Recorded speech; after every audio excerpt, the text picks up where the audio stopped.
Good morning. Again, a long night, and I woke to looking at some YouTube videos on my current investigation, raw milk. And I just got shown a video, or had a video suggested to me by D. Waterman. Thanks for the video, but this is actually a sort of a video response to Concordance 2, who was talking about raw milk and how dangerous it was for us. My criticism, I'm questioning your numbers initially, only because I haven't looked them up myself, and I've seen numbers that say exactly the opposite from other reputable websites, so I'm not sure where to go on that one. I think my camera's a little low. But my issue is, or one of my questions is, everything that you've been citing so far has to do with contamination in the milk itself after being milked. Contamination from the cow, and almost exclusively from feces. And my issue, or I guess my query, my wonder here is, every picture that I've seen so far on videos and articles that are talking about contamination of from feces is showing cows udder deep in their own feces, drinking from a drinking container. Obviously a reflection of modern dairy procedure, where you have massive amounts of cows in really shitty environments and their udders get covered in feces.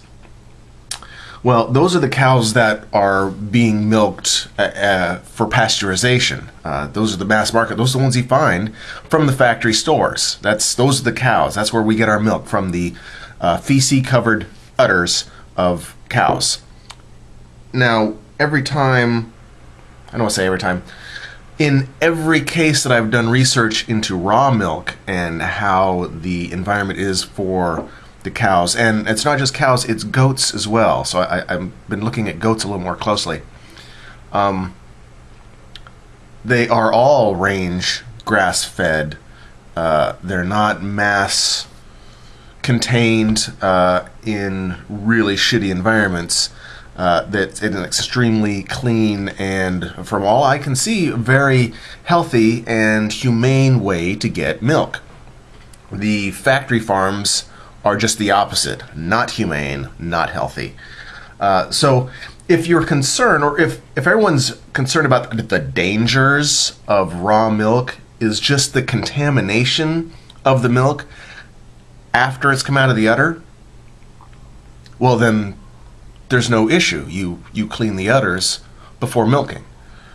We clean meats, we clean other things before eating. We make sure we clean pork real nice. We treat that with salts and such. So it's just, if it's just a matter of contamination after the fact, well, that's what we deal with that. So it's not the milk itself that's at issue. It's the contamination after the fact. And I don't believe those numbers. I realize there's a lot of official government and medical pharmaceutical companies that are out saying that this is really bad and you shouldn't do it. And I'm quite sure that they all have our best intentions in mind. But I've also been reading on some ancient cultures that have used milk historically, and you had suggested that so many people had died before pasteurization, and it was only used for infants, very limited, and nobody really used milk in the quantities we do today, which I believe is wrong. It's that, I don't know where you got that information, but the Hebrews, in fact, the Bible talks about the land of milk and honey quite a bit, and they weren't pasteurizing their milk. That hadn't apparently, it hadn't been invented yet. back during the Jesus times. If you're going to take that book as any kind of an authority. And I think you can, in certain specific instances, get some information from the culture and how they lived from that book. So if it was so dangerous and so many people died from it, I don't think there'd be so many people left on the planet. We have, as our species ourselves, used animals for milk for thousands and thousands of years. And if it was that bad for us, I don't think we would have been doing it. And the evidence that you supplied wasn't very compelling. It did make me look into some other things, and I do appreciate the video, and I thank you for putting it out there. I think there's a lot of false information in that, and I'm going to keep digging, though. My jury is still out. I'm leaning towards raw milk being better for you than factory farmed, processed milk, but I'm also leaning towards more goat milk, and I'm going to be doing more investigation in that. So if you listen to all this, thanks, and I'll try and keep you updated on to my research into raw milk. Peace.